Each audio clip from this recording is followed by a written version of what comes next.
Repito, Romanos capítulo 2, versículos 6 al 16. 6 al 16. Romanos 2, 6 al 16. ¿Lo tienen? Dice así: el cual pagará a cada uno conforme a sus obras. Vida eterna a los que perseverando en bien hacer buscan gloria y honra e inmortalidad.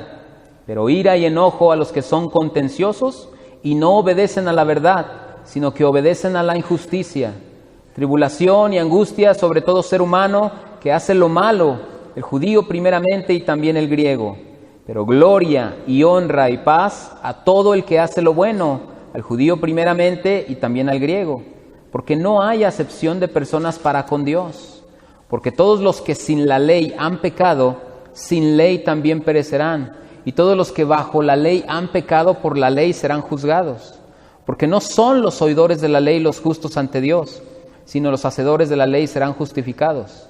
Porque cuando los gentiles que no tienen ley hacen por naturaleza lo que es de la ley, estos, aunque no tengan ley, son ley para sí mismos, mostrando la obra de la ley escrita en sus corazones, dando testimonio su conciencia y acusándoles o defendiéndoles sus razonamientos, en el día en que Dios juzgará por Jesucristo los secretos de los hombres conforme a mi evangelio.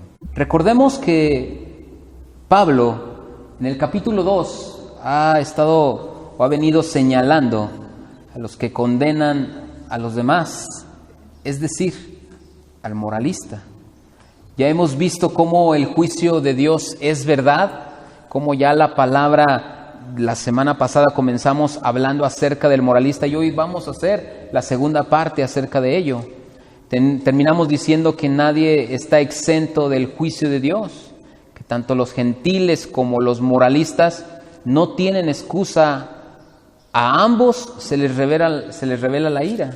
Incluso el versículo 18, que era el tema con alusión a los gentiles, dice el Señor que Él revela la ira desde el cielo contra todos los hombres que detienen con injusticia la verdad. Y en el capítulo 2, versículo 5, le habla al moralista y le dice al moralista que por la dureza de su corazón no arrepentido atesora para sí mismo ira para el día de la ira y de la revelación del justo juicio de Dios. Es decir, que tanto el gentil como el moralista, que ya estamos viendo los dos tipos de personas a las que el apóstol Pablo está hablándoles, ya dijimos que hace unas semanas estuvimos dejando en claro que Pablo está enfocando su mensaje acerca de que todos los gentiles son pecadores. Ahora, desde la semana pasada estamos diciendo que ahora su mensaje va dirigido a un grupo exclusivo, especial, que es los moralistas, aquellos que piensan que están bien delante de Dios por algunas obras morales, piadosas o hasta podrían sonar espirituales que ellos llevan a cabo. Ahora les está hablando a ellos. Hoy vamos a terminar el mensaje con respecto a los moralistas. Ya estaremos después continuando. El tema de hoy le hemos titulado el juicio de Dios al moralista. Entonces ya terminamos la primera parte del juicio de Dios de acuerdo a la verdad. Ahora vamos a ver, hermanos, parte de este mismo bosquejo. El juicio es de acuerdo a las obras de la persona. En el versículo 6, si ustedes me acompañan, en el versículo 6 dice así: el cual pagará a cada uno, ¿qué?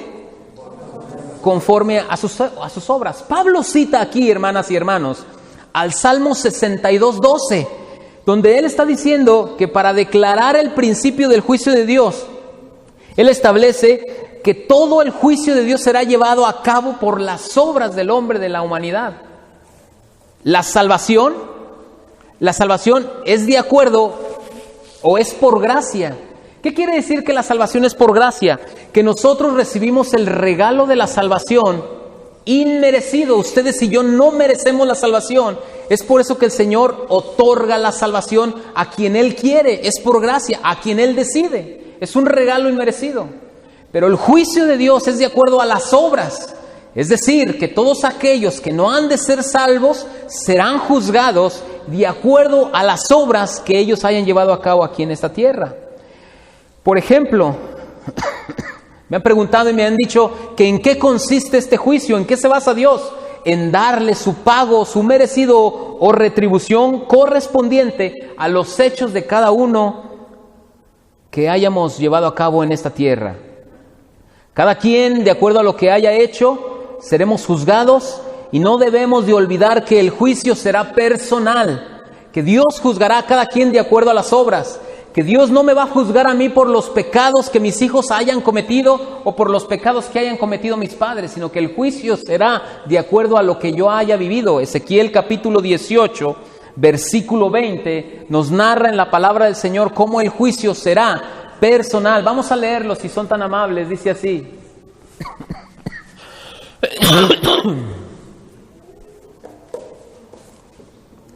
Ezequiel 18:20. Dice así. Híjole, no alcanzo a leer yo ahí. ¿Me ayudan? Dice así: el alma que pecare, esa morirá. El hijo no llevará el pecado del padre, noten, ni el padre llevará el pecado del hijo. La justicia del justo será sobre él, y la impiedad del impío será sobre él. Es decir, que si el día de mañana yo soy salvo, seré salvo por las obras y los méritos de Cristo, pero en mi vida, por la justicia que Dios a través de Cristo ya impartió en mi vida. Pero los que serán condenados de acuerdo a la pecaminosidad que cada uno de ellos hayan llevado a cabo en esta tierra. Entonces, dejamos en claro nosotros que el juicio será personal e individual, no será colectivo. A nadie le van a juzgar familiarmente hablando, ¿sí? Es bien fácil nosotros darle responsabilidad a los nuestros y decirle, bueno, es que mi mamá no me enseñó, es que mi papá tampoco me inculcó, es que eso hay responsabilidad en cada uno de nosotros. Por ejemplo, el hecho de que yo no le haya predicado el evangelio a mis hijos y no hayan sido salvos, yo no soy responsable. Fíjense bien, Dios no me va a juzgar por los pecados que mis hijos hayan cometido. Pero Dios sí me puede juzgar a mí por la irresponsabilidad de no haberles predicado el evangelio a mis hijos. Noten cómo sí hay responsabilidad, pero no seré juzgado por los pecados de mis hijos. Entonces, el juicio a pecadores será en base a las obras. Mateo 16:27, si me quieren acompañar, vamos a ver algunos pasajes que van con relación a lo que estamos viendo. Mateo 16:27 dice así, vamos a leer versículo 27.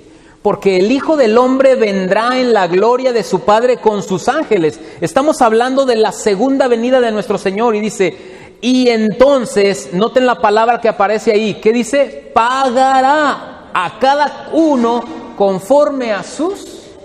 Es decir, que el Señor, cuando venga en gloria, apartará a los cabritos de las ovejas, apartará a unos a izquierda y a unos a derecha, y a cada uno le dará conforme a su merecido, o le dará su merecido conforme a sus obras. ¿Sí? Vamos al Evangelio de San Juan, capítulo 5, versículo 28 al 29. Dice así. Lo tenemos arriba si alguien se le pierde y lo podemos ir viendo, ¿verdad? Disculpen que la partecita de arriba no se alcanza a ver si mejoramos después eso, perdónenme. No os maravilléis de esto, porque vendrá hora cuando todos los que están en los sepulcros, ¿qué, hermanos? Oirán su voz. Y los que hicieron lo bueno, ¿qué pasará, hermanos? Van a resucitar para vida, mas los que hicieron lo malo, ¿qué será? Van a resucitar para condenación.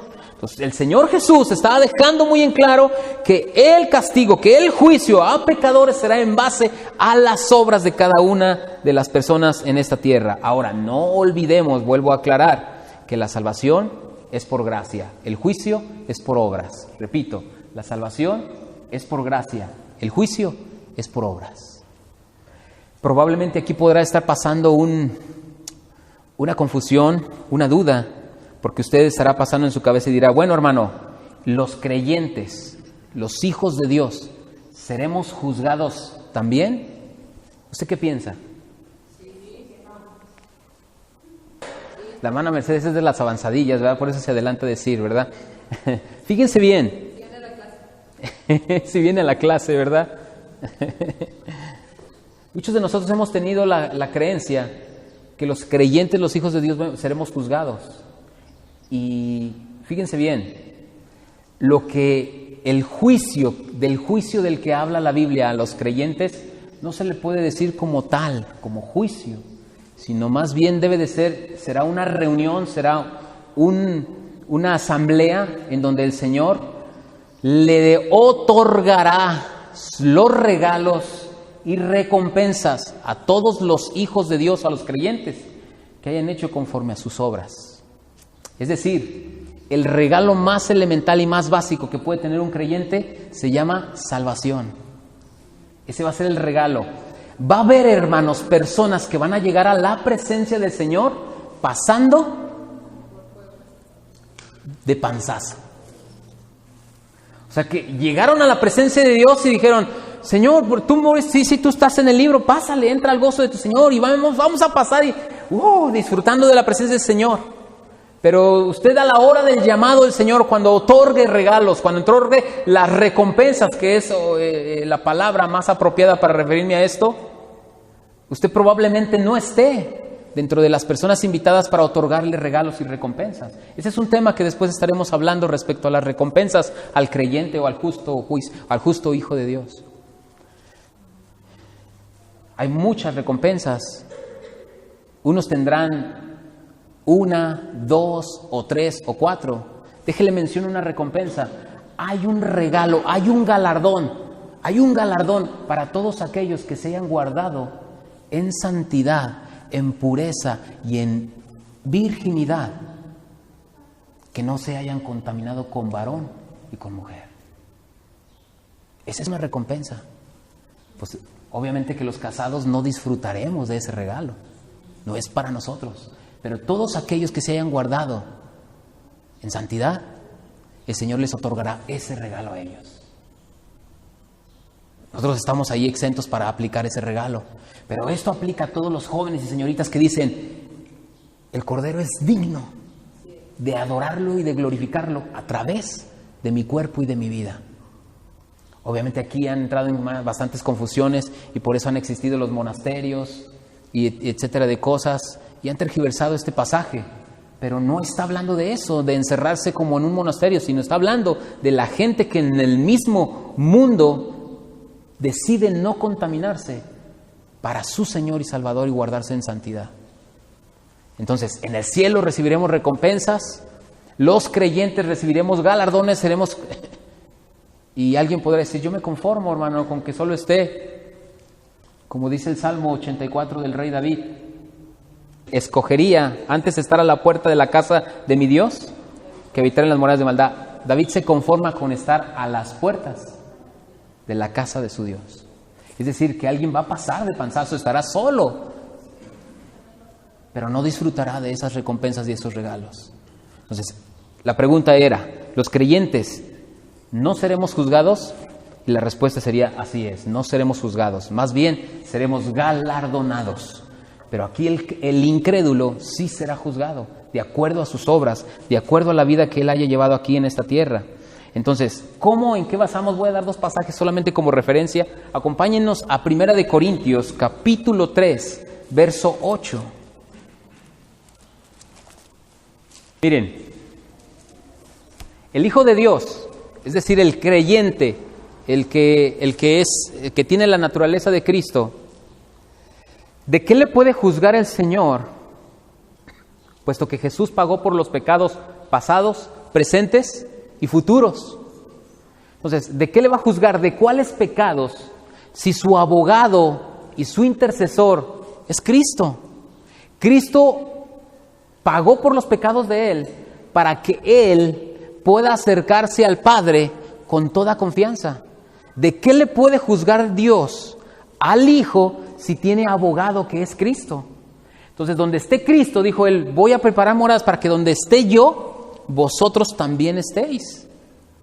Es decir, que los hijos de Dios tienen el privilegio de que ellos fueron lavados y comprados con la sangre de Cristo. Ellos ya tienen asegurado su lugar, ¿en dónde? En el cielo.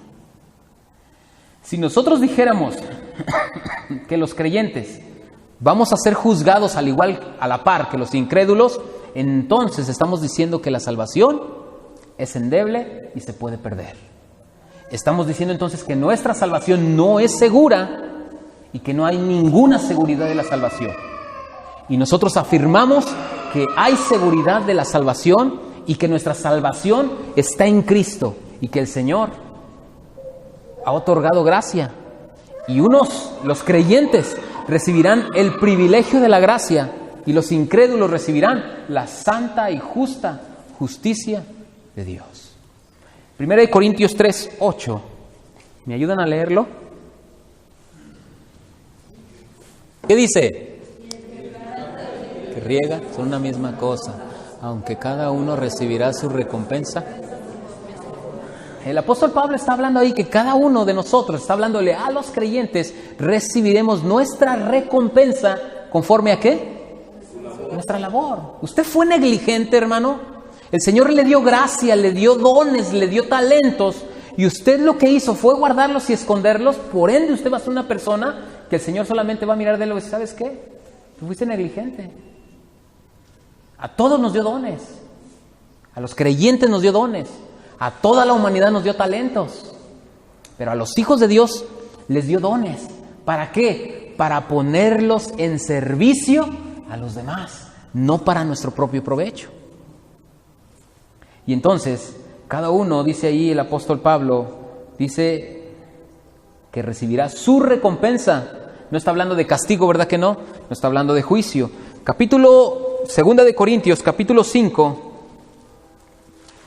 Segunda de Corintios, capítulo 5, versículo 10.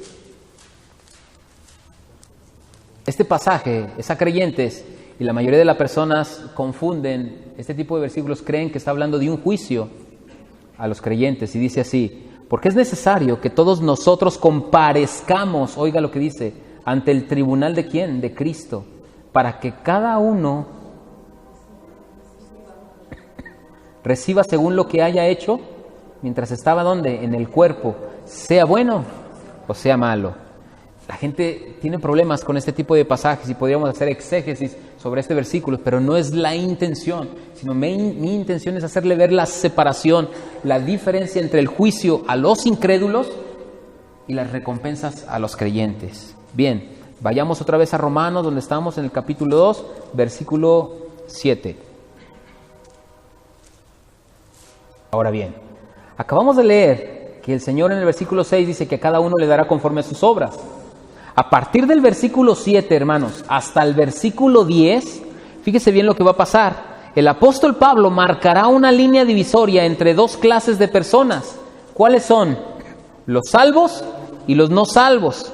Se va a enfocar el apóstol Pablo primero en las obras de los redimidos y después en las obras de los no redimidos. El versículo 7 hablará de los redimidos, versículo 8 y 9 de los no redimidos, y hasta el versículo 10 vuelve a hablar de los redimidos. Así que vamos al versículo 7. Dice el versículo 7 de la siguiente manera: vida eterna a los que perseverando en bien hacer buscan gloria, honra e inmortalidad. ¿A qué se refiere con que dice vida eterna? ¿A quién está hablando? A los salvos, a los redimidos, a los escogidos. Miren, del versículo 7 al versículo 10 ha habido mucha confusión dentro del pueblo cristiano porque piensan que Pablo está hablando del moralista del capítulo 2 en adelante y luego aprovecha del versículo 7 al 10 a hablar sobre obras y piensan que entonces la salvación puede ser por obras. Porque este pasaje pareciera que Pablo, la gente dice, yo no sé por qué Pablo metió estos versículos en esta parte donde pareciera que entonces da a pensar que la salvación sí se puede ganar por las obras, porque dice ahí, vida eterna a los que perseverando en bien hacer buscan gloria, honra e inmortalidad. Está hablando Pablo de los redimidos, no nos confundamos. Porque si usted dice, mire hermano, si está hablando del moralista, entonces el moralista también tiene vida eterna y no nos equivoquemos. La vida eterna es a los redimidos, a los que el Señor ya salvó. Ahorita vamos a decir algo porque es importante que entendamos por qué está hablando de salvación. Entonces, vida eterna ¿a quién? A los que perseveran y buscan y ponen la mira ¿en qué? En las cosas de arriba y no en las cosas de abajo. Pero a partir del versículo 8 y 9 menciona las características de los no redimidos. Revela Dos cosas que causan espanto a la humanidad y llegan a pensar que nuestro Dios no es así. ¿Cuáles son? Dice ahí primero, ira y enojo. Entonces, ya vamos a ver los no redimidos y empieza a manifestar o a mencionar las características de los no redimidos. Y hay tres. Nótenla en el versículo 8 que empieza la primera. Le dice, ira y enojo a los que son, ¿qué? Número 2, no obedecen a la verdad. Y número 3, sino que obedecen a la injusticia. Tres características de los no redimidos. Por eso, si vamos por partes así verso a verso, no tendremos confusión nosotros de tergiversar la Biblia. Entonces, la vida eterna a los que perseveran, pero ira y enojo a los que son contenciosos. La palabra contencioso ha causado mucha división dentro de los teólogos porque la traducción siempre ha sido usada de una manera u otra. Unos la traducen la palabra eriteia, que es la palabra que traducen como contencioso, unos la traducen como ambicioso, otros como egoísta o como rebelde, pero la más atinada en cuanto al significado de la palabra eriteia es uno que desea ponerse hasta el frente, es decir, que este tipo de personas tratan de sobresalir, son personas que creen que están bien, pero su vida denota que no son redimidos. La segunda característica son los que no obedecen a la verdad. ¿Quién es uno que no obedece a la verdad? Uno que rechaza la verdad, uno que es apático a la verdad, uno que dice, no, eso no es para mí, luego yo estoy bien, luego yo ahorita no tengo necesidad.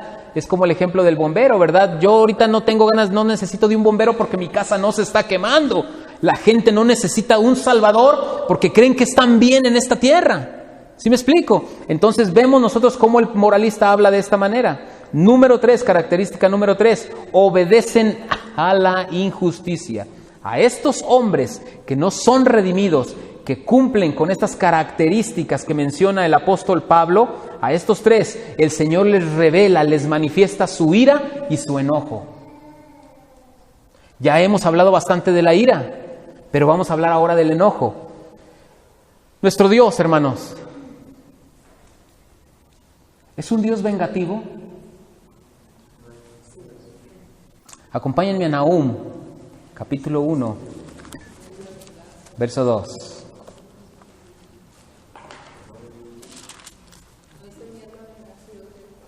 El capítulo 1, en nuestras Biblias, como encabezado, de letras negritas que aparece ahí arriba, ¿sí se fijaron cómo dice? Dice, la ira vengadora. La ira, hermanos, hacia los pecadores de Dios es una manifestación de su venganza.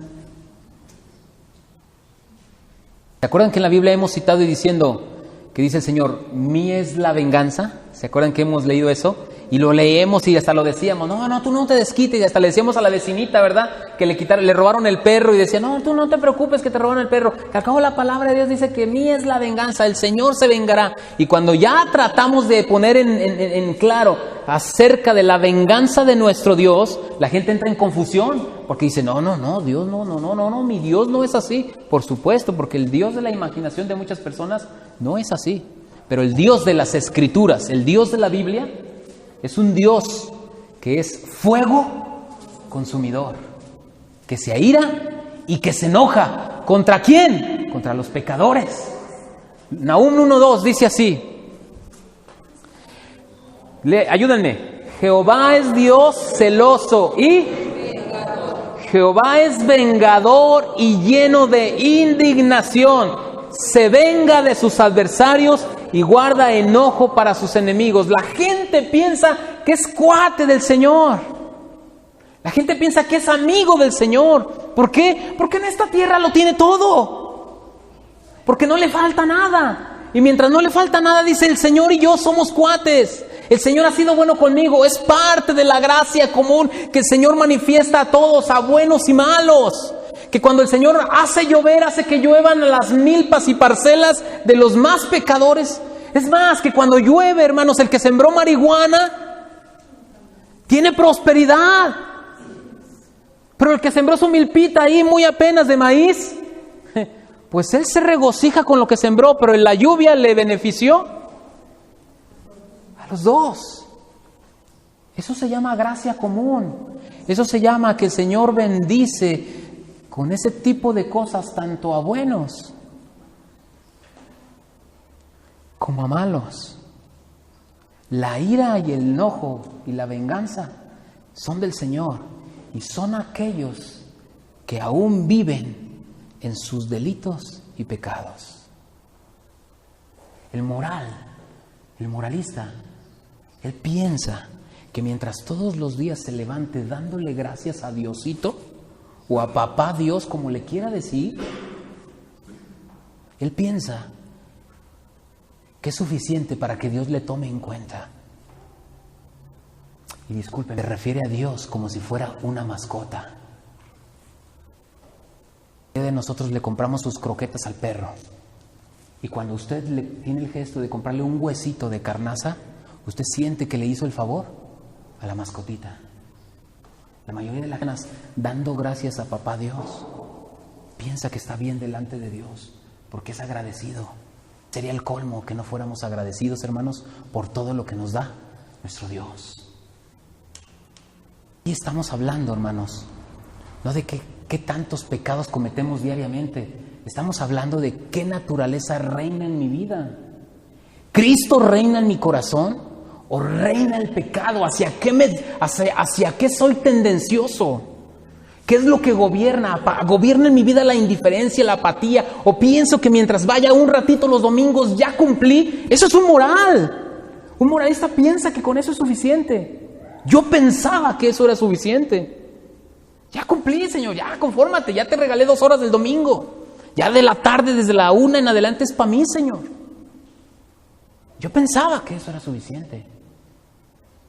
Hasta que alguien me dijo a mí, ¿sabes qué?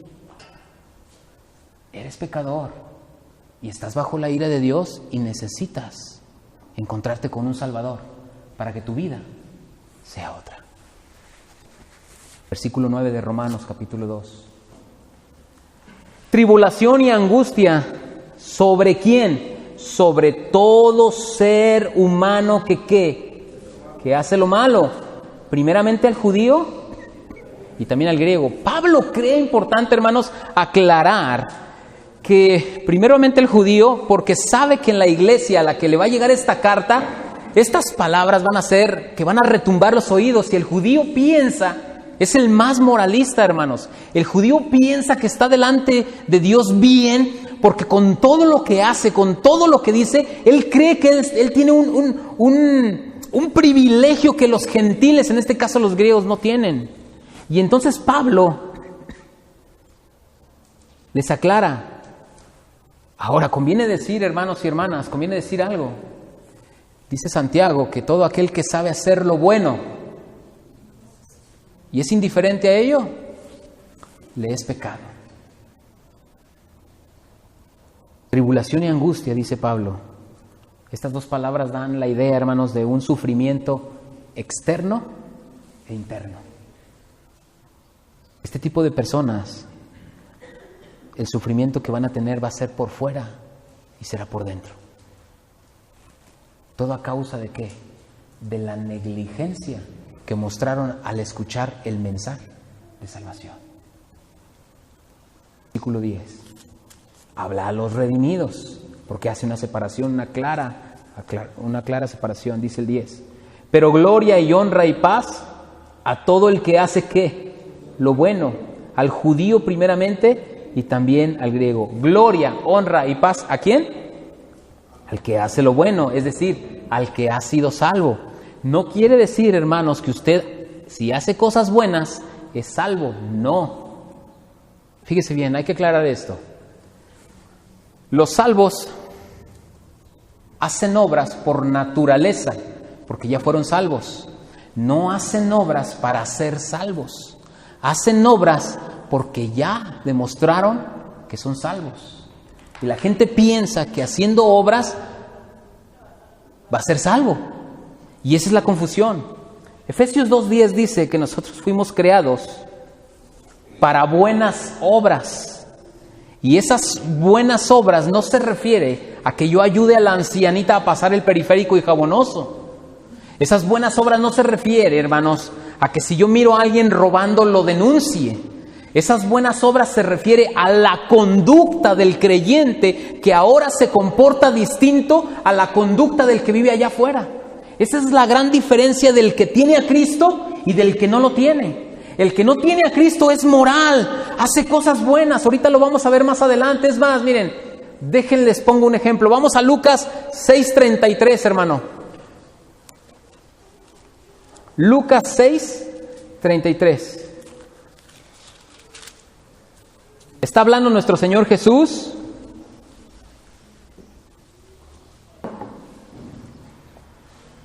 Lucas 6:33 dice así. 33. Léalo, hermano Juan. Échele 1, 2, 3. Y si hacéis bien a los que os hacen bien, ¿qué mérito tenéis? Porque también los pecadores hacen lo mismo. Los pecadores hacen también lo mismo. ¿Qué hacen los pecadores? También hacen cosas buenas. No al capo que acaban de agarrar no hacía cosas buenas. ¿No se manifestaron gente de Sinaloa? ¿Que porque era bueno con ellos? No, hasta su mamá habló en televisión abierta y dijo que está orando por él. Dice, mi hijo era cristiano de chiquito, iba a la iglesia. Dice, ya le dije, hijo, ya probaste el mundo, ahora sí regrésate ya al Señor.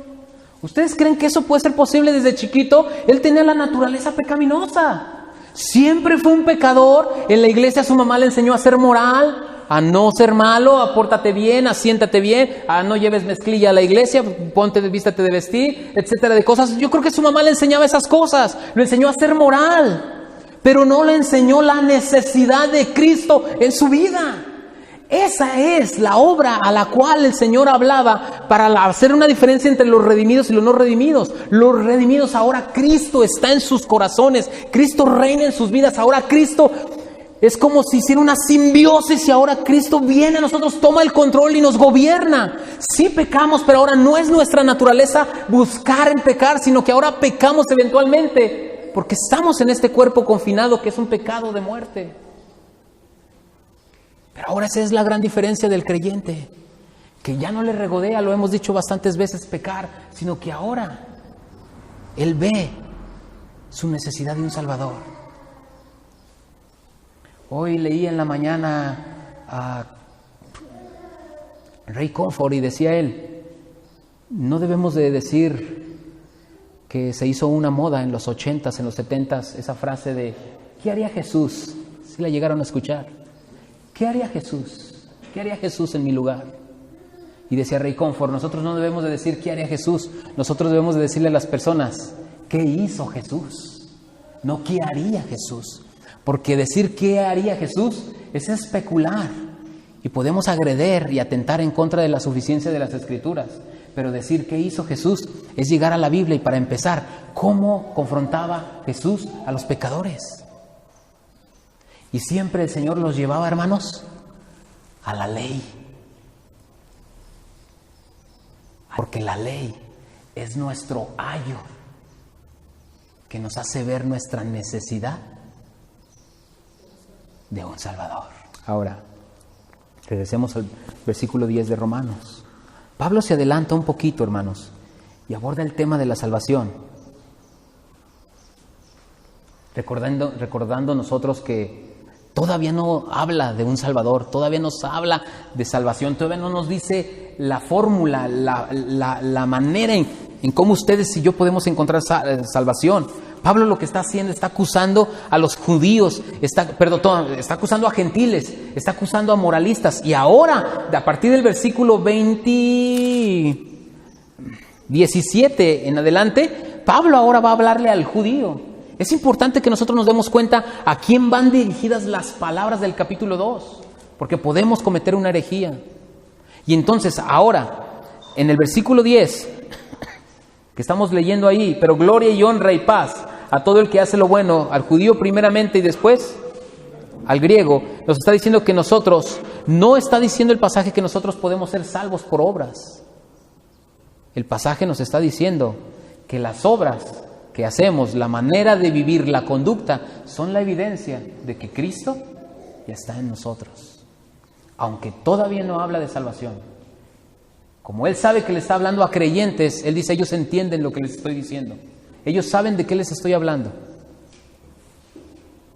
Versículo 11. ¿Lo tienen? ¿Qué dice? Porque no hay acepción de personas. La mayoría de la gente, cuando entiende esto de Dios no hace acepción de personas, la gente piensa que entonces al final de cuentas no va a haber personas, ni juicio, ni va a haber condenación a pecadores. Dice, no, es que Dios no hace acepción de personas. ¿Sabe qué quiere decir el pasaje? La Nueva Traducción Viviente dice que el Señor no hace favoritismos. ¿Cómo lo dice, hermana Isabel? Dios no muestra favoritismos, es lo que está diciendo el pasaje. La traducción lenguaje actual me encanta aún más, porque esa dice, Dios no tiene consentidos. Yo he escuchado a creyentes decir, soy el chipil de Dios. Soy el chipil de Dios. Yo conocí un payaso, hermanos, diciendo eso, Le dice que Dios no tiene favoritos. No tiene consentidos. Ahora, a partir del versículo 12 al versículo 16, Pablo va a comenzar a dejar en claro algo muy importante. Él se va a referir a un sector de la congregación o de la iglesia de Roma, a todos aquellos que pensaban que por tener la ley, por poseer la ley, ellos ya serían declarados inocentes, es decir, justos. Les va a hablar a ellos y les va a decir en ese momento, a partir del versículo 12 al 16, les va a decir, fíjense bien, porque les voy a dejar bien en claro que no por tener una Biblia en casa, es más, hermanos, hay personas que tienen una Biblia en casa y la usan como amuleto de la buena suerte. ¿Cuántos no conocemos que la abren en el Salmo 91? Pablo le va a hablar a estas personas y les va a dejar en claro que el poseer la ley no justifica a nadie, no declara inocente a nadie. Vamos al versículo 12. Porque todos los que sin la ley han pecado, sin la ley también perecerán. Y todos los que bajo la ley han pecado, por la ley ¿qué? Serán juzgados. Lo que Pablo está diciendo en este versículo es que en todos aquellos que pecaron sin conocer la ley de Dios, hermanos, es decir, en ignorancia, ellos no sabían de una ley de Dios, tendrán que ser castigados de todas formas, de todas maneras, y mejor dicho, serán condenados. A unos se nos hace injusto pensar y creer que Dios va a juzgar o condenar a personas que no tuvieron contacto con la ley. Pero la respuesta a esas personas está más adelante, porque ellos no tuvieron contacto con esta ley. ¿A cuál ley? Se refiere a los 10 mandamientos, pero lo interesante es que los versículos 13, 14 y aún hasta el 15 nos van a empezar a hablar, a decirnos que esas personas que no tuvieron contacto con la ley de Dios, la ley de Dios fue incrustada en sus corazones para darles testimonio de qué era lo bueno y de qué era lo malo. Así que el hecho de que usted está hoy aquí sentado escuchando el mensaje, eso ya le da a usted responsabilidad de lo que estamos enseñando. Número 1, usted ya es responsable de conocer la ley de Dios. Número 2, si aún así dijera usted, yo no entendí nada, yo me lavo las manos, aún así Dios le pone en su corazón su palabra, la marca para que usted sepa qué es lo bueno y qué es lo malo. Y entonces, es interesante que dejemos en claro cuando dice que todos los que sin ley han pecado, sin ley también perecerán. Porque es necesario que aclaremos qué ley. Mire, ahí le va. La ley de Dios es los 10 mandamientos. Los 10 mandamientos se dividen en mandamientos hacia amar a Dios y hacia amar a tu prójimo. Son, si no me equivoco, 6 y 4 o 5 y 5. 6 y 4. 4 mandamientos para con Dios y 6 para tu prójimo. Fíjense bien. La ley entonces, si lo resumimos en una palabra, es amor. El apóstol Pablo en el capítulo 13 de Romanos, acompáñenme al capítulo 13 de Romanos, versículo 8. Fíjense bien lo que dice. 13:8. Vamos a leer del 8 al 10. Dice así, miren. No debáis a nadie nada, sino el amaros unos a otros, porque el que ama al prójimo, ¿qué? Así es, porque 6 mandamientos de la ley dice amarás a tu prójimo, pero no nos lo dice ama a tu prójimo, sino más bien nos dice no codices la mujer de tu prójimo, no mientas. Exactamente, entonces eso es la ley a mi prójimo, y entonces se resume en amor. Yo respeto a mi prójimo, amándolo, respetando, yo lo amo, demostrándole respeto a mi prójimo. Y en cuanto a Dios, fíjense, en el versículo 9 dice, porque no adulterarás, no matarás, no hurtarás, no dirás falso testimonio, no codiciarás, y cualquier otro mandamiento en esta sentencia se resume en amarás a tu prójimo como a ti mismo. Y versículo 10, el amor no hace mal al prójimo, así que el cumplimiento de la ley, ¿qué es? El amor. Así que cuando nosotros estamos hablando de la ley, hermanos, la ley se resume en amor a mi prójimo y amor a Dios. Así que por no obedecer la ley, ¿cuál ley? De amar a Dios y amar a mi prójimo, por eso seré juzgado. ¿Sí queda claro? Otra vez. La ley de Dios se resume en 10 mandamientos, 6 para mi prójimo y 4 para con Dios. El hecho de que yo no ame a Dios por medio de los mandamientos y a mi prójimo por medio de los mandamientos, entonces yo seré juzgado por no haber obedecido los mandamientos. Ahora, fíjese bien, porque ahí le va, nadie puede obedecer los 10 mandamientos. Y usted va a decir, que la caray. Entonces, hermano, se trata de que usted diga, yo no puedo. Para que el Señor entonces diga, se trata que entonces tú necesitas un mediador que te diga cómo sí puedes y tienes que hacer las cosas. Cuando el Señor le reveló la ley al pueblo judío en el Antiguo Testamento, les revela la ley y les dice, esta es la manera en cómo ustedes me van a servir y se van a acercar a mí. ¿Saben qué intentaba el Señor hacer? Que el pueblo dijera, Señor, así no vamos a poder, no podemos. No podemos, no vamos a poder, ayúdanos. ¿Saben qué dijo el pueblo? Así lo haremos, podemos. Y hasta el día de hoy, por eso existen moralistas, que ellos dicen, yo no mato, yo no robo, yo no soy como el Chanclas, yo no soy como el Chapo, yo no soy como el... Hasta en nosotros mismos nos podemos comparar. La ley se trata de que usted vea la necesidad de Cristo. Que la ley le diga, yo no puedo.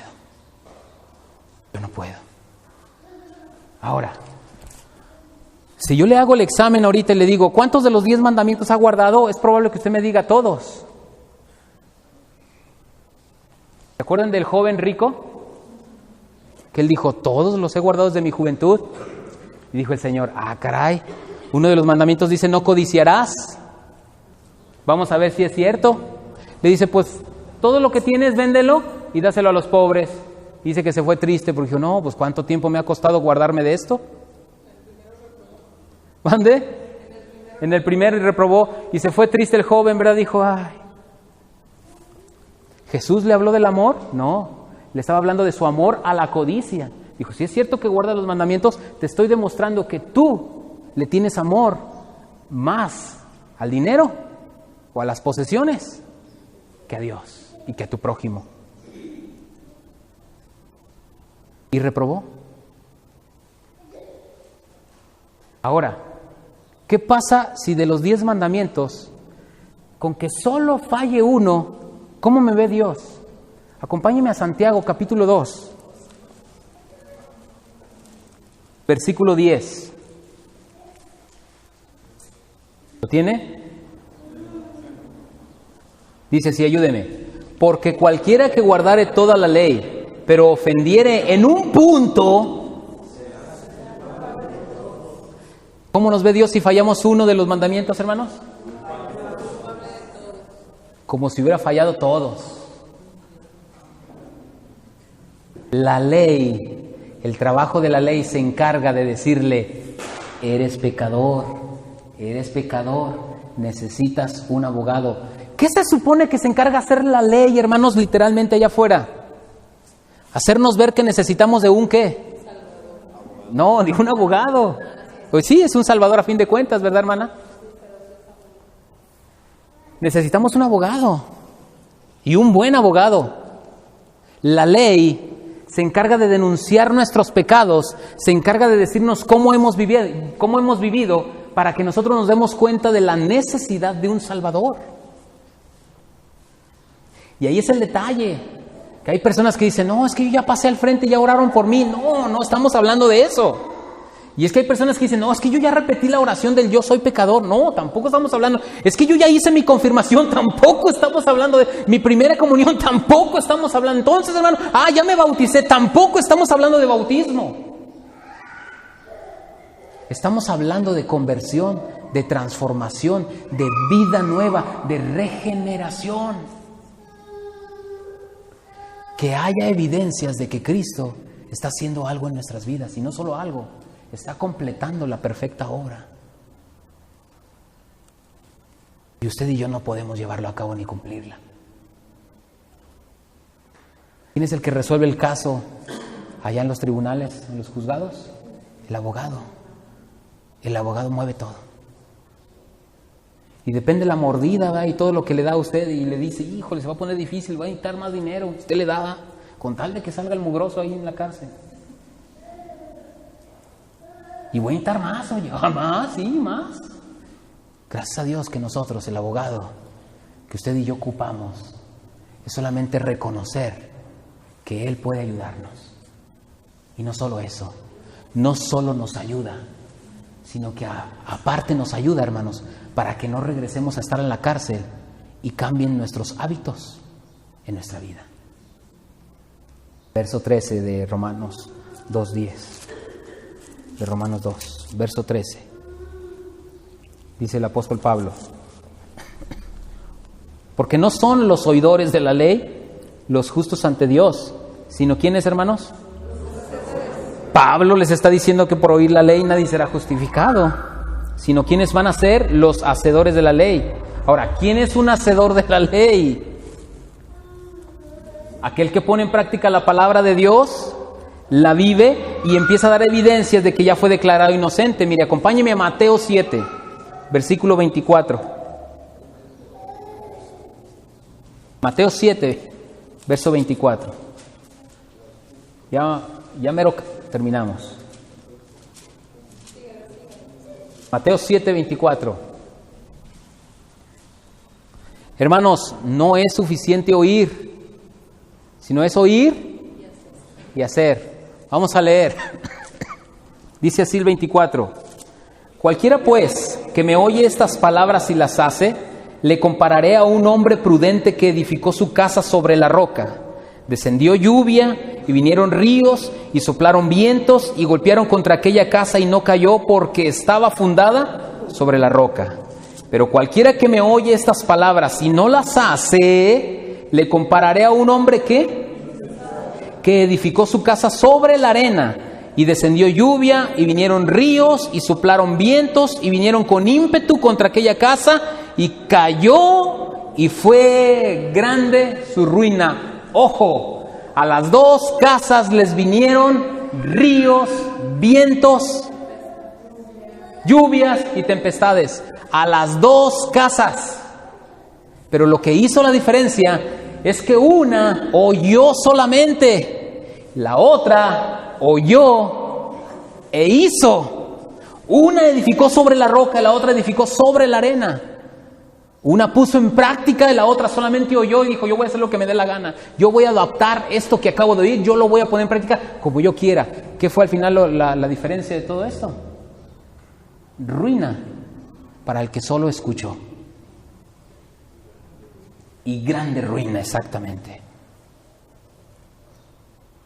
No es solamente oír la ley, no es solamente venir a oír la ley, la palabra de Dios, hermanos, sino que es oírla y hacerla. Versículo 14 de Romanos. Empieza a poner bueno esto.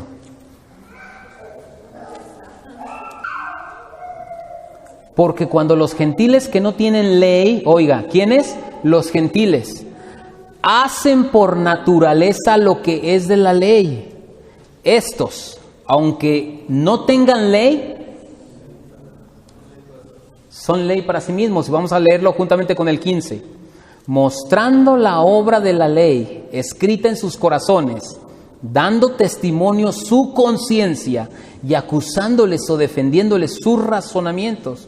Pablo, hermanos, les dice a aquellos que no tienen ley, que tienen por naturaleza una ley que les dice lo que está bien y lo que está mal. La Biblia, ¿saben cómo le dice? Conciencia. Alguien puede decir aquí, hermano, pues es que yo no vengo a la iglesia para que me enseñen. Yo si viniera, pues yo aprendería. No, espéreme. Es que usted tiene la ley de Dios escrita en sus corazones. Y la ley le dice cuando usted está haciendo bien y cuando usted está haciendo mal. ¿Que no? Oiga, hoy fue día de cobro. Usted recibió su paga. Y usted dice, que aquí está la paga. Y le invitan los cuates a irse de parranda. Y usted dice, híjole, pero el gasto. No importa, a ver cómo le hacemos. No les con pues, puro arroz y frijoles en la casa. Usted sabe que está haciendo mal, ¿sí o no, hermanos?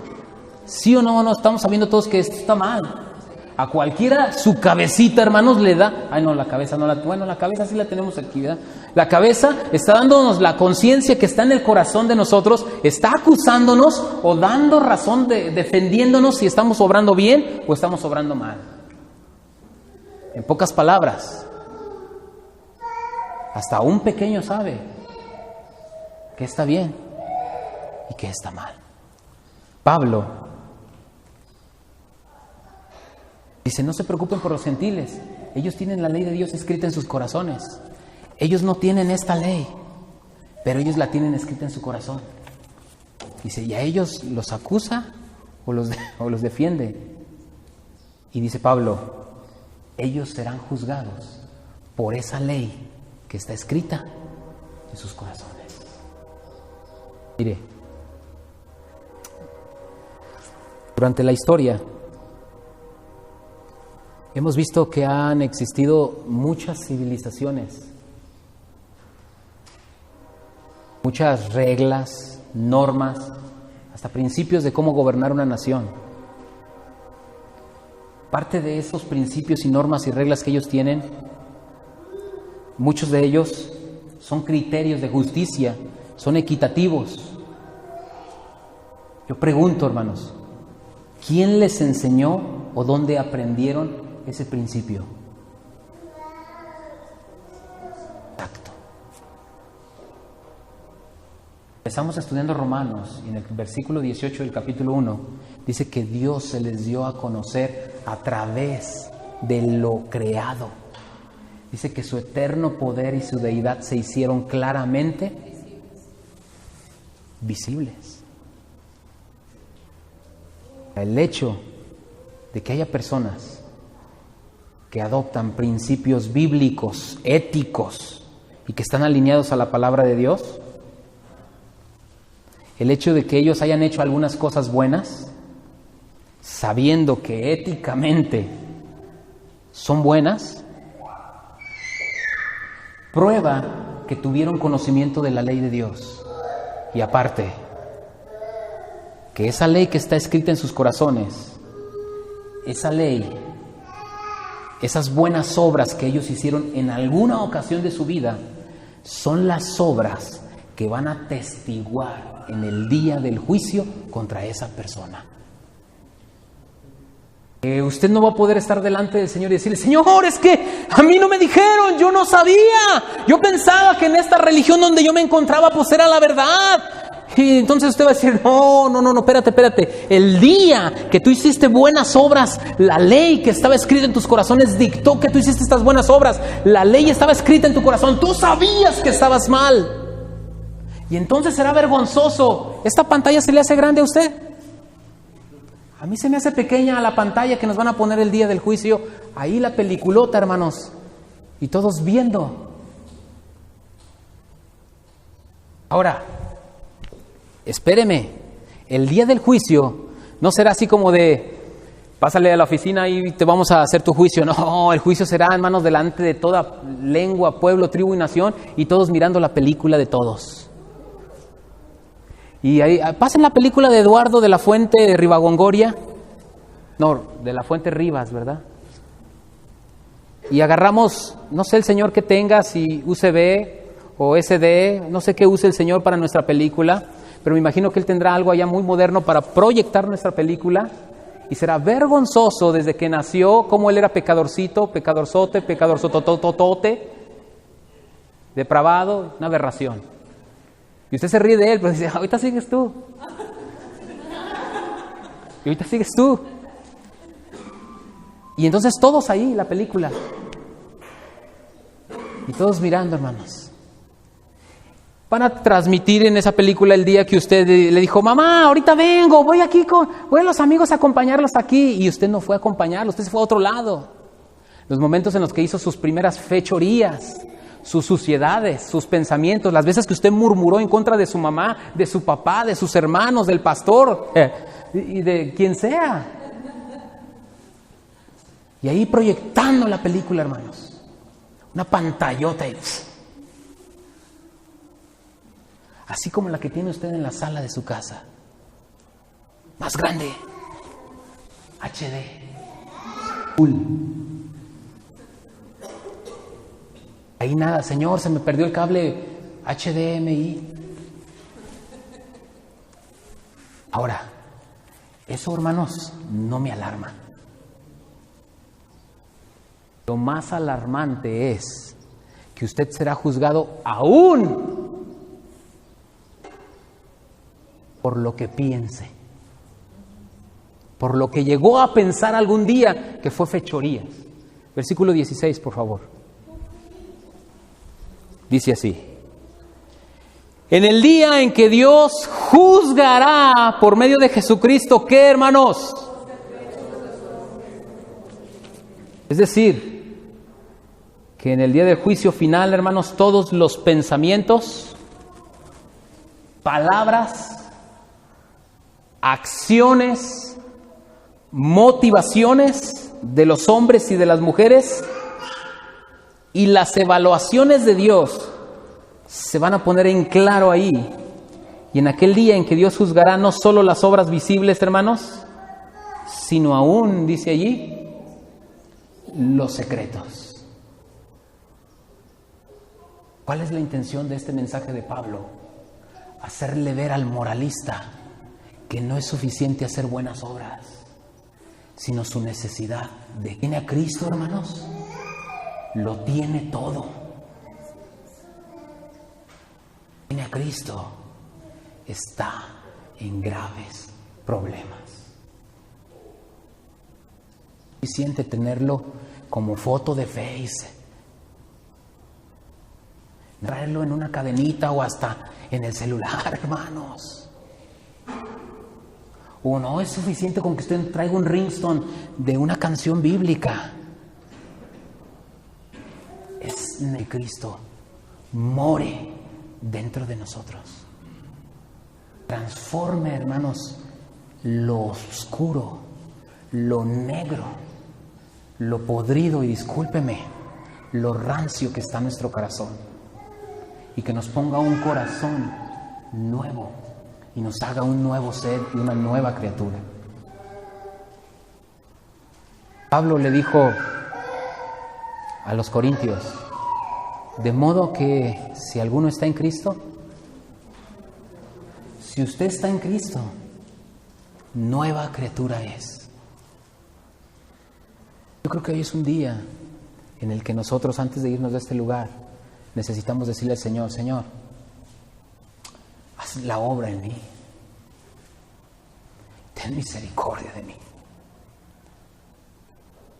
La intención no fue aterrarle y decir: ay, hermano, y usted me diga ahorita: hermano, ¿cómo le hago para que no proyecten mi película? No, si usted me dice eso, hermanos, no sirvió lo que acabamos de comunicar, no sirvió.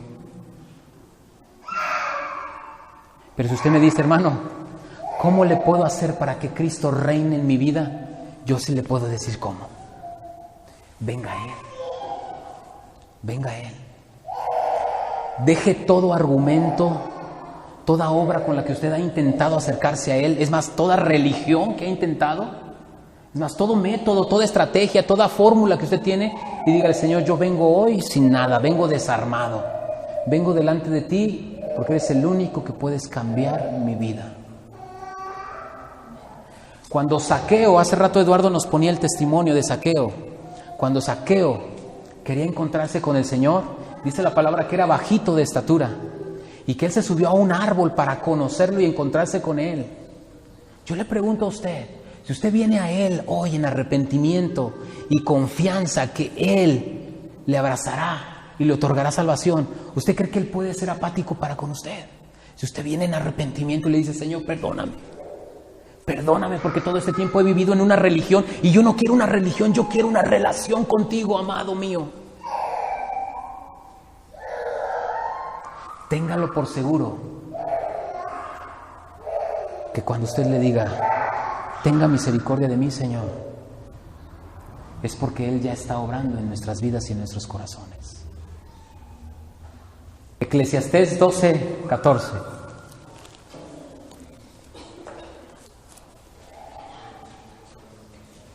Dice así: porque Dios traerá toda obra a juicio, juntamente con toda cosa encubierta, sea buena.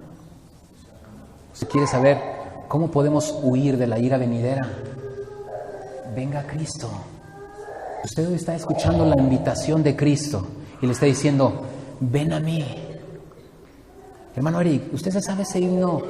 Al menos aunque sea la primera estrofa y la primer coro, el coro que dice: pecador, ven al dulce Jesús. ¿No se acuerda de él? Esa frase dice: pecador, ven al dulce Jesús y feliz para siempre serás. ¿Qué más, Pau? Luego el coro dice: ven a Él, que te espera tu buen Salvador. Ven a Él, que te espera tu buen Salvador. ¿Qué importa? La canción no nos va a ayudar de todos modos a que nos conectemos con Cristo, pero si usted hoy el Señor habló a su corazón, hermanos, a mí desde la semana me habló el Señor con este pasaje. Mi vida fue estremecida, fue zarandeada en la semana, fue confrontada, y creo que si el Señor lo hizo conmigo, yo estoy seguro que también lo hizo con usted.